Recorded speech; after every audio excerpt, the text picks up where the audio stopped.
Ito ay rated S. What's up mga kapamilya? Updates and review lang po tayo ng Ipigyan Probinsyano ngayong araw ng Miyerkules. Itong si Samuel, bakit daw pinapatagal pa ang buhay ni Don Ignacio?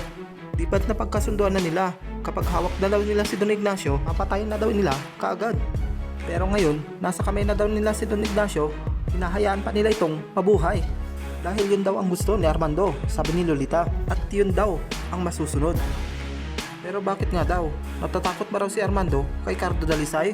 Kayang-kaya naman daw ng pwersa nila kay Dalisay at sa buong Agila. Sa kabilang banda, bakit daw nagtiwala agad itong si Cardo? Baka daw traitor rin sila ng mga grupo ni Armando. Alam daw naman nila na mababang loob si Cardo at madaling magtiwala. At sabi ni Major Wasco, diskumpiyado daw siya sa mga itsura nila. Hindi raw dapat pinagkakatiwalaan, kaya hindi dapat sila makampante. Kailangan lagi silang alerto para daw hindi sila maunahan. Samantala, sabi ni Lolita, may mas malalim pa daw na dahilan at sumunod na lang daw sila. Paano naman daw kung matakasan na naman daw sila ni Don Ignacio? At iyan naman ang hindi mangyayari, sabi ni Lolita. Bago daw sila umalis dito sa lugar na to, sisiguraduhin daw niya na magiging isang malamig na bangkay itong si Don Ignacio. Samantala, dumako naman tayo sa palasyo. May plano na si Madam Lily at Renato.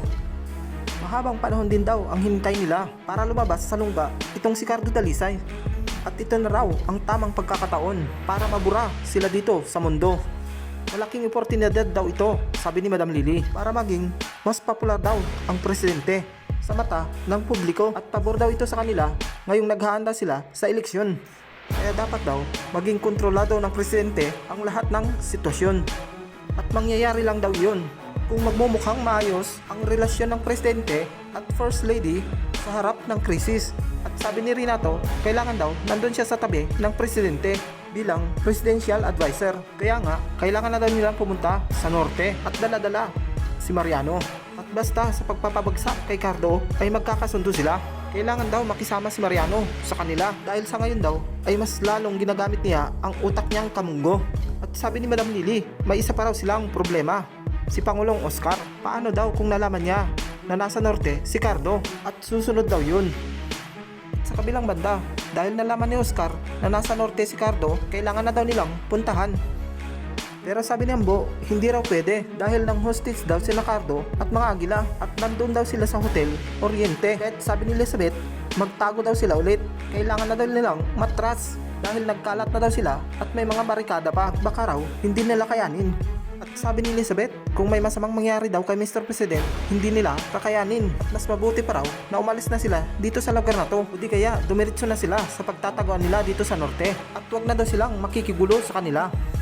Hindi, sabi ni Oscar, nandito na raw sila at malapit na raw si Cardo sa kanila. Kaya kahit may banta raw sa buhay niya, kailangan daw makausap niya si Cardo. Isipan mo, Mr. President ang maigi, sabi ni Elizabeth. At tama raw si Elizabeth, baka raw hindi nila kayanin. At sabi ni Oscar, buo na raw ang pasya niya. Kaligtasan daw ng buong bansa ang nakasalalay dito. Sa kabilang banda, tumawag si Liwanag kay Renato. Ayaw pa daw umuwi ni Mariano sa palasyo dahil ayaw niyang pumunta sa norte at siya daw ang presidente, kaya dapat siya raw ang masusunod. Kaya't nung hawak daw ni Madam Lily si Mariano, dinidisiplina niya ito, hindi raw tulad ni Renato na sinusunod at binibigay ang gusto nito. Pero mabilis daw niya itong napapasunod. Kakalad ka rin daw nila si Mariano kung kinakailangan sa norte. At sayang ang oras, sabi ni Madam Lily. Dapat daw bumabiyahin na sila patungong norte at silang dalawa daw ang susundo kay Mariano. Samantala, inabot na raw ng gabi ang hostage, sabi ni Major de Villa. Hindi raw dapat nila ito paabutin sa pagsikat ng araw. Ano nilang mapalabas si Cardo Dalisay at mga Agila at kailangan na yata silang humingi ng tulong sa mga law enforcement. At sabi ni Major de Villa, kahit kailan daw ay hindi humingi ng tulong ang Black Ops Unit sa kahit na sino.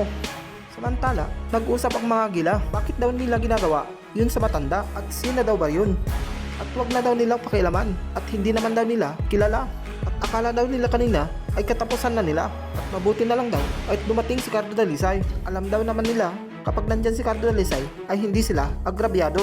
At ang dapat daw nilang isipin ngayon ay kung paano daw sila makakalis dito. At ang kinakatakot daw nila ay yung mga kasama nila ay baka mga wanted din. At baka raw bigla silang lusubin. At mukhang kilalang tao raw ang hostage nila at baka yan raw ang maging daan nila para makatakas dito. Sa kabilang banda, dumating na si Madam Lily at Renato upang sunduin si Mariano. Sabi ni Renato, kailangan nang bumiyahe patungong norte at mag-ayos na daw siya at mahalaga ang bawat segundo na mangyayari daw ngayon. At sabi ni Mariano, bati na raw ba sila? Pinagtutulungan daw siya. At sabi ni Madam Lily, ang importante daw ay nandoon si Cardo Dalisay at kailangan daw nila itong pasukuin at kailangan niya daw humarap doon bilang presidente. At si Lily daw bilang first lady at siya daw ang pinakamalapit niyang presidential advisor. Kailangan daw makita ng buong mundo na kontrolado nila ang buong sitwasyon. Dahil kapag sinalakay daw sila ni Cardo, masisipa raw siya sa palasyo. At yun ba ang gusto mo? Sabi ni Madam Lily. At papaano naman daw kung mamatay daw siya sa norte? Sa palagay mo, papayag kami, sabi ni Renato. Kasama mo kami, kasama mo lahat ng mga tauhan sa palasyo. Protektado daw siya. At pumayag nang sumama itong si Mariano. Pero sa isang kondisyon, kasama raw si Cassandra. Buntis raw si Cassandra, kaya hindi pwedeng mawalay sa kanya at ng kanyang anak. At bakit daw hindi sasama si Ellen? At sumagot si Madam Lily, krisis daw ang pupuntahan nila sa norte. Hindi raw bakasyon ng mga kabet. At ano daw ang gusto niyang mangyari? Sabayan ang pang-hostage nila Cardo Dalisay. At isa pa, sabi ni Renato, pupunta raw doon sa norte si Arturo. Hindi pwedeng magkita sila doon. Samantala, papunta na sa norte si Lito Balmoria. Itataya niya daw ba ang buhay niya sa paghigante? Malaki daw kasi ang atraso ni Cardo Dalisay sa buhay ni Lito Balmoria. At sa lahat ng ginagawa niya daw ngayon, papunta sa paghigante sa mga taong tumantado sa kanya, kagaya raw ni Renato Hipolito. At ang nangunguna sa listahan ay si Cardo Dalisay dahil daw sa kanya namatay ang pinakamamahal niyang si Eliana. At ang dahilan ng lahat ng pagsasakripisyo niya at ang dahilan ng buong pagkatao niya. At sinira daw ni Cardo Dalisay ang pagmamahalan nila ni Eliana. Samantala, napanood na nila Lola Flora ang balita tungkol sa kaguluhan doon sa norte at sobrang nag-alala ito, kaya tinawagan niya si Cardo at nakausap niya si Cardo. Naipit lang daw sila, kaya nila nagawang mang-hostage. Pero nangako si Cardo na hindi niya raw sasaktan ang mga hostage at patawarin daw sana sila at kinakailangan daw nilang itong gawin para makatakas, kahit hinihiling niya na ipagdasal daw sila. At sabi ni Cardo, hintayin daw siya at pinapangako niya na magkakasama sila muli at mag-ingat daw siya. Makatakas kaya sina Cardo Dalisay at mga Agila at mga kagrupo ni Armando? Abangan natin at tutukan mga Provinciano ang mga titinding eksena. For more updates at kung bago pa lang sa aking channel, huwag mong kalimutan mag-subscribe, like and share para ma-update kita sa Ipidyang Provinciano. Maraming salamat kapamilya and God bless everyone.